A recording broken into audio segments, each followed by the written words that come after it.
Bugünkü 7. sınıf öğrencilerimizin 3. dersindeyiz. Konumuz 15. bölümünden elektromanyetik. Biz buzdolabına yapışan mıknatıslar görmüşsünüzdür. Bunları süs için kullanıyoruz veya bazen bunu tutmuyor ama fakat buzdolaplarımızı tutuyor. Bunun arkasını neyle yapmışlar? Mıknatıslı bir yapmışlar. Bunu biz fotoğraflarımızı tutması için veya evraklarımızı tutması için buzdolabda bunun için kullanabiliriz. Peki bunu ne sonucu bu buzdolabımızı tutuyor? Tabii ki de bunda ne var? Mıknatıs var. Mıknatıs nedir? Demir ve çelik gibi bazı cisimleri çeker. Yani bu çatal demir. Mıknatıs ne yapar? Bunu direkt çeker. Bunu tuttu. Böyle bir küçük parça demirimiz var. Bunu ne yapar? Bakın. Direkt tutar. Fakat bunu biz bir lastik tutar mı? Buna bir lastik takalım. Bakın. Hayır. Elimi bıraktığım zaman düşer. Fakat bir parça demiri taktığım zaman düştü mü? Elimi kolayca da hareket ettirmeme rağmen düşmedi. Çünkü mıknatısların özellikleri nedir? Demir veya çelik gibi bazı cisimleri çeker. Ve mıknatısların tüm özelliklerinde aynı şey nedir? Her mıknatısta iki kutupları vardı.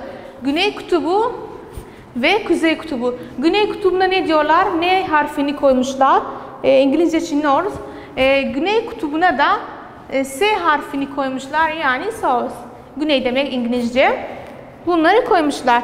Ve bunların en iyi özelliklerinden mıknatısların mıknatıs güçleri olması ve manyetik alanları olması.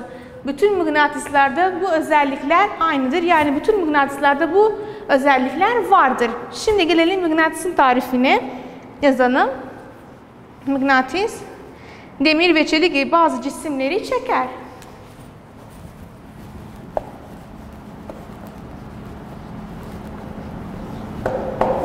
Demir ve çelik gibi bazı cisimleri çeker.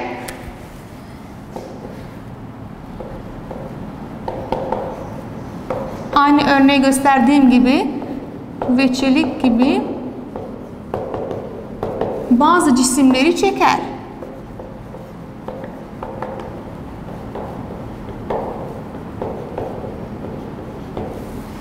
Aynı buzdolap yapışan süs için kullandığımız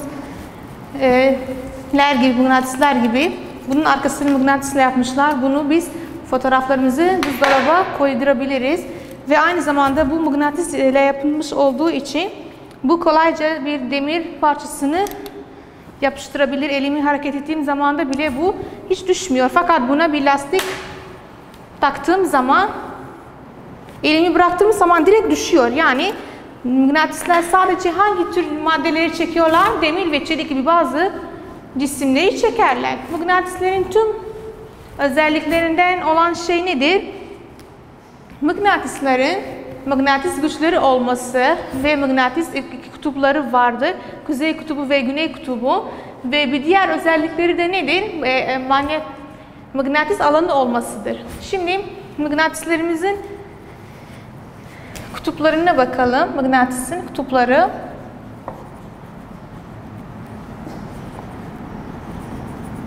İki kutubu vardı. Kutupları var.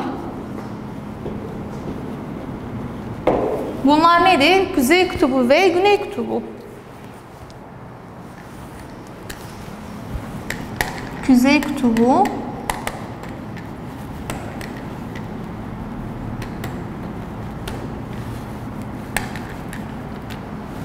ve ikinci güney kutubu.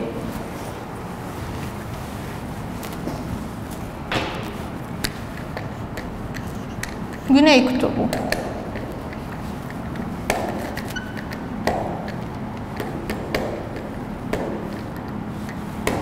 Kuzey kutubuna ne harf koymuşlar? Ne harfini koymuşlar? Bu ne harfi? North, İngilizce north demek, kuzey demek. Aynı şekilde S harfini de south demek. Bu da north kısacası. Peki, bu kutuplar her cisimde olan kutuplardı. Ve unutmayalım ki, bir düşünelim, biz bir mıknatısı ikiye böldüğümüz zaman sizce bir tarafı kuzey kutbu olup bir diğer tarafı da güney kutbu mu olur? Tabii ki bu çok yanlış bir düşünce. Çünkü mıknatısları biz ne kadar küçük parçaya bölsek bile her mıknatısta zaten iki çift kutup var. Yani biz bir mıknatıs olsa, bu mıknatıs diyelim, biz bunu kaç daha küçük parçaya bölsek bile o küçük parçanın da iki kutubu var. Yani kuzey ve kutbu vardır. Yani biz bunu kestiğimiz zaman bunun bir diğeri güney kutbu, diğer parçada kuzey kutbu diye bir düşünce veya bir şey yoktu tabii ki de. Ne kadar küçük parçaya bölsek bile her küçük parçanın kuzey ve güney kutupları olmaktadır. Ve tabii ki de mıknatısların güçleri aynı elektriklerin güçleri gibi birbirlerine benzeyen kutuplar ne yaparlar? Uzaklaşırlar. Birbirlerine benzemeyen kutuplarla yakınlaşır ve birbirlerini çekerler. Aynı bunu nerede görmüştük? Elektrik güçlerine benzerler. Onlarda görmüştük. Yükleri benzer cisimler uzaklaşırlardı ve yüklerine farklı olanlar birbirlerine yakın olurlardı.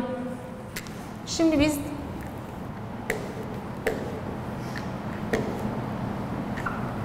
bakalım ne olmuş.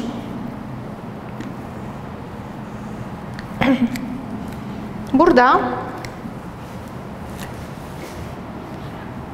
diyelim bir N, bu da bir S. Bunlar aynı şekilde de N. Bunu N, bunu S yapalım.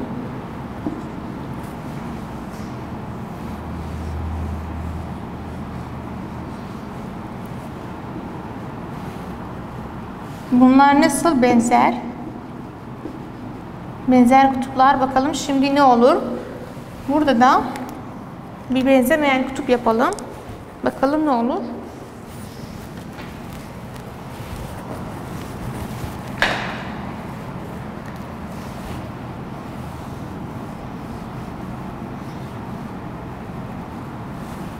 Burada benzer kutuplar, ikisi de N. Burada benzemeyen, burada bir N, burada bir S yapalım. Bakalım buralara bunlar nasıl farklı. Aynı elektrik yükleri gibi farklı kutupları olanlar ne olurlar? Birbirlerini daha çok yakınlaşırlar. Benzer yüklü olanlar da birbirlerinden uzaklaşırlar ve ne olur? İtleme olur. Bunun sonucu da aynı elektrik yükleri olduğu gibi çekilme olur. Burada ne olur? Yani daha aralarındaki mesafe daha çok yakın oldukları için çekilme olmuştur.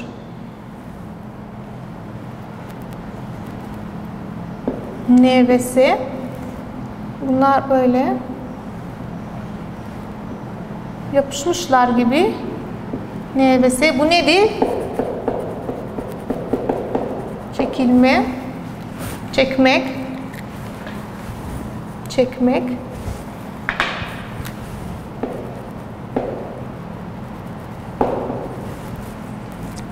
Farklı yükleri birbirlerini çekerler, daha çok yakın olurlar. Bakın bunlar farklı, birisi N, birisi S. Bu aralarındaki mesafe daha kısalaştı. Biz bu işleme ne diyoruz? Çekmek. Aynı elektrik yükleri de olduğu gibi. Aynı şekilde benzer yükler ne olur? Aralarındaki mesafe daha çok fazla olur ve itilme oluşur. S ve N.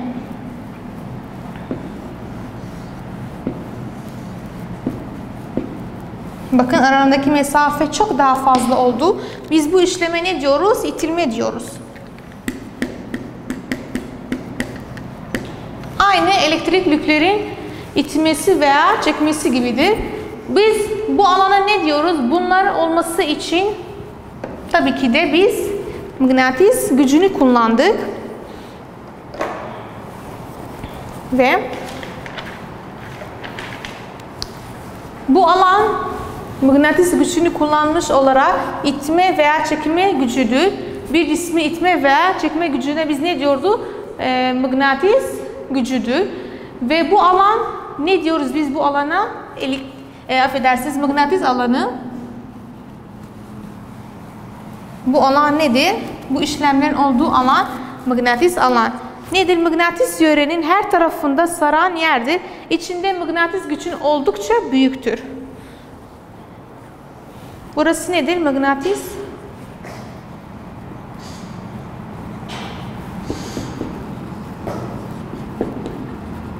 Ve unutmayalım, mıknatısların güçleri kutupların iki taraflarında en güçlü yerdir. Yani buralarda bu iki kutuplarda en güçlü, yani mıknatısın her tarafında aynı güce sahip değiller. Yüklerin en kutuplarda en çok ne var? En güçlü mıknatısdır. En güçlü mıknatıs. Nerededir? Yüklerin kenarlarında, taraflarında ne vesi olduğu yerdedir yani. Bunlar en güçlü mıknatısların olduğu yerdir. Yani mıknatıs her bölümde aynı değiller. Yani mıknatısın kutupları en güçlü mıknatısa sahiplerdir. Ve iki kutupta göçlü. Mıknatıs kutupların bir tarafıdadır. İçinde mıknatıs çekme gücü oldukça büyüktür. Mıknatıs kutuplar nedir? Mıknatısların bir tarafıdır. İçinde mıknatısın gücü dediğim gibi oldukça büyüktür.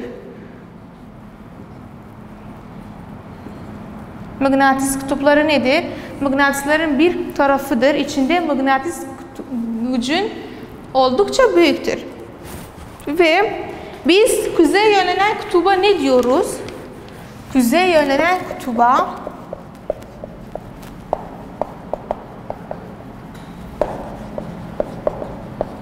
ne diyoruz? Tabii ki adından da belli. Kuzey kutubu diyoruz. Kutubu diyoruz. Ve güney yönlenen kutuba da aynı şekilde güney kutubu diyoruz.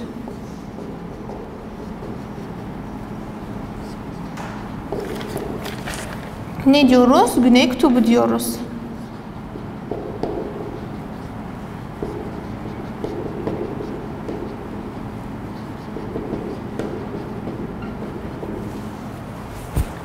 Peki biz mıknatıs olmayan cisimleri de mıknatıs yapabiliriz. Örneğin bir demir neyimiz var? Bir demir çivimiz var. Biz bunu bir mıknatısa sürdüğümüz zaman aynı yönle biz bu demiri mıknatıs yapabiliriz. Yani sürtme işlemiyle mıknatıs olmayan cisimleri de fakat demirden yapılan ve aynı yönde olan mıknatısa sürdüğümüz zaman o cismi de mıknatıs özelliklerine sahip bir cisim yaratabiliriz. Örneğin bir çivimiz var, demirden yapılmış bir çivi. Mıknatısa sürdüğümüz zaman aynı yönde fakat unutmayalım, onu ne yapabiliriz? Mıknatıs yapabiliriz.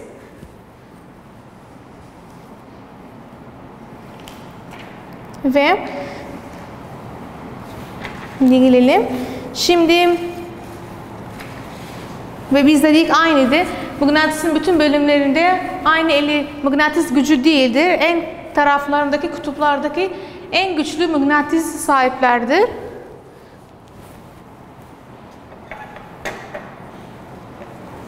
Ve manyetik güçler nedir? Benzer kutuplar birbirlerinden uzaklaşırlar ve benzemeyen ipler de birbirlerini çekerler. Biz nedir buna? Manyetik güçler. Manyetik güçler. Burada yazayım. Manyetik güçler.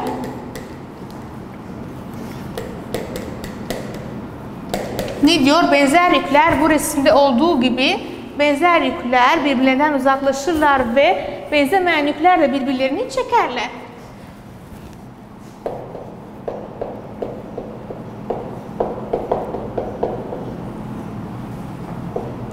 Uzaklaşırlar.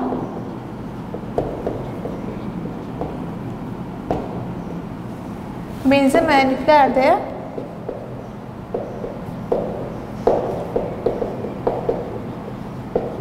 ne olurlar? Yakınlaşırlar.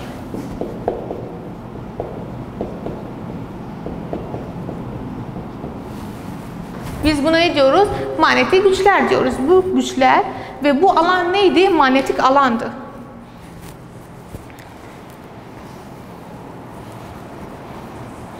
Ve biz unutmayalım, atomlarda aynı sayıda, her atomda aynı sayıda proton ve elektronlar vardı ve nötronlar. Fakat elektronlar neye yüklüdür? Negatif yüklü ve protonlarda da pozitif yüklüdür. Ve şimdi gelelim mıknatısların dizilişine. Bilelim ki mıknatıslar her zaman aynı dizilişte mi kalıyorlar? Dizilişte mi? Hayır, tabii ki de. Dizilişlerini kaybedebilirler.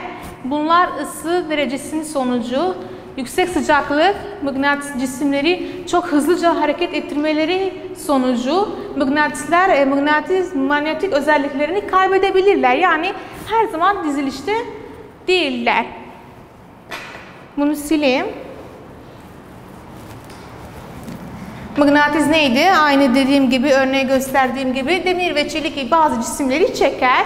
Mıknatısın iki kutubu var. Kuzey kutubu ve güney kutubu. Bu kutuplar birbirine benzedikleri zaman aralarındaki mesafe daha çok artar ve işlenme olur, itilme olur. Aynı elektrik güçleri olduğu gibi. Ve birbirlerine benzemedikleri zaman aralarındaki mesafe daha kısa olur ve çekmek işlemi ortaya çıkar. Bu alan neydi?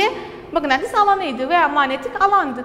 Manyetik güçler neydi? Aynı bu fotoğraftaki benzer yükler ne yaparlar? Birbirlerinden uzaklaşırlar. Ve benzemeyen yükler de birbirlerini daha çok yakınlaşırlar. Ve kuzeye yönelen kutuba da adından da belli, kuzey kutubu diyoruz.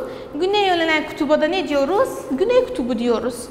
Ve mıknatısın gücü oldukça büyüktür kutuplarında. Yani mıknatıs güçleri her bölümde aynı değiller. Kutuplarında en çok mıknatıs güce sahiptir.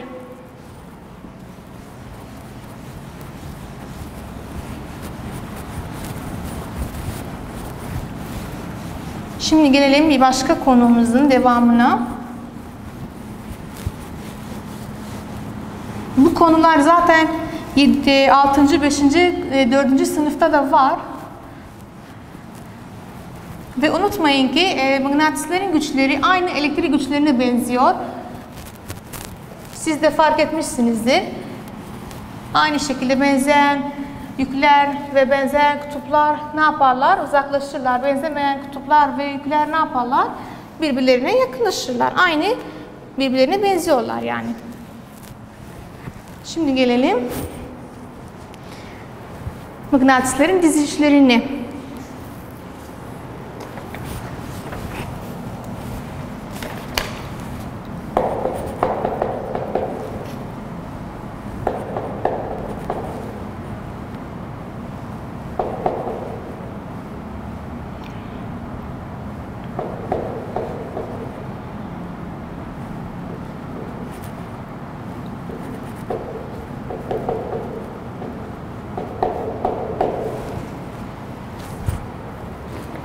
Dizilişini kaybedilmesi, yani mıknatıslar her zaman aynı dizilişte olmazlar. Bunların sonucu ne sonucu bunlar dizilişlerini kaybedebilirler? Bunu örnek verdiğim gibi ısı derecesi yüksek olduğu zaman ne olur? Bunu parçaları ve cisimleri çok hızlıca hareket ettikleri için dizilişlerden kayabilirler ve ne olur? Dizilişlerini kaybedemeliler. Peki. Aynı. Bak diyor ki atomlar her zaman mıknatıs içerisinde dizili kalmamaktadır. Tabii ki biliyoruz. Bunun sonucu alanlar hareket ederken manyetik özelliklerini de kaybeder. Alanlar ne? Hareket sonucu. Neye bağlıdır? Hareket sonucu. Hareket sonucu. Bunu en iyi örnekte tabii ki ısı derecesi. Isı, yüksek sıcaklık, yani bunlar mıknatısları veya cisimleri çok hızlıca hareket ettikleri için bunlar manyetik özelliklerini kaybedebilirler. Hareket sonucu manyetik özelliklerini kaybedebilirler.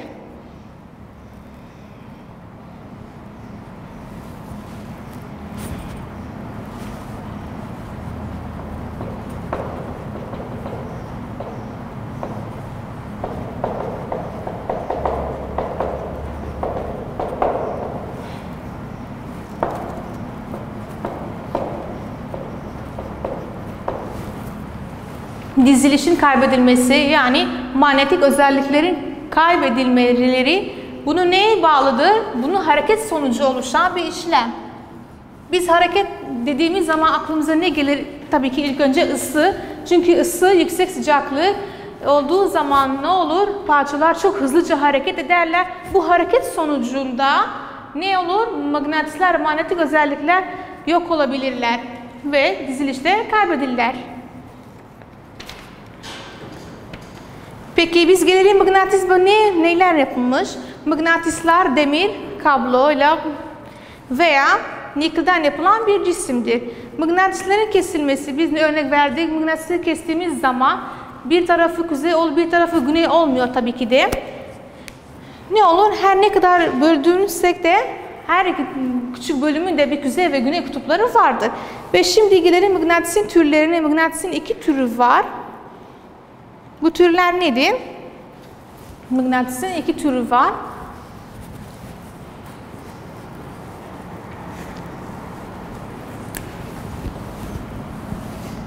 Mıknatısın türleri, onlarda nedir? İki türü var. Demir mıknatıslar ve elektrik mıknatıslar. Birincisi demir mıknatıslar.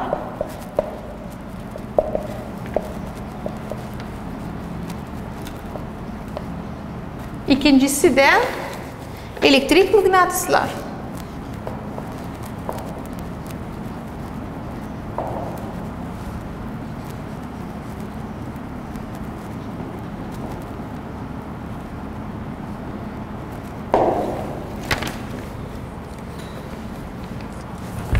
Demir mıknatıslar nedir? Demir, kobalt veya nikelden yapılmış mıknatıslar veya bunların karışımından yapılan mıknatıs türleridir.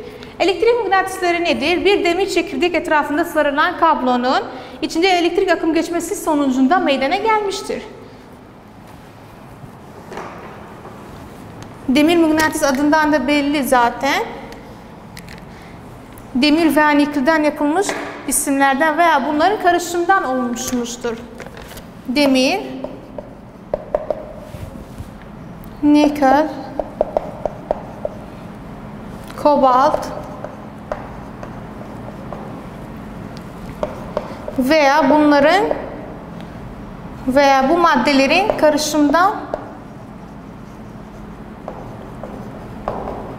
karışımdan yapılmaktadır.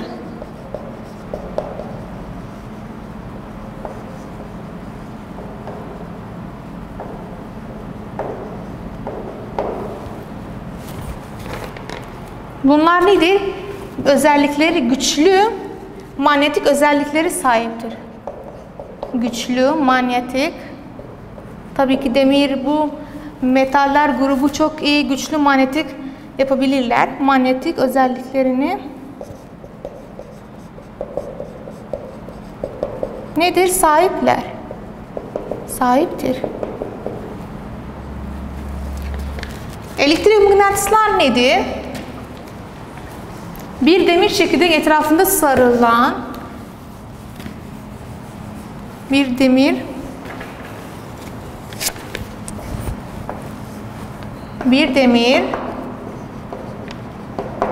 çekirdek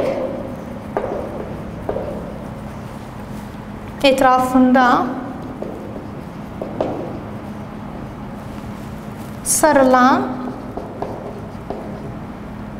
kablonun içinde elektrik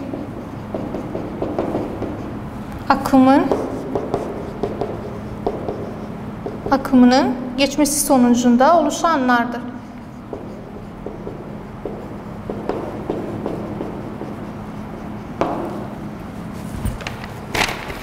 Ve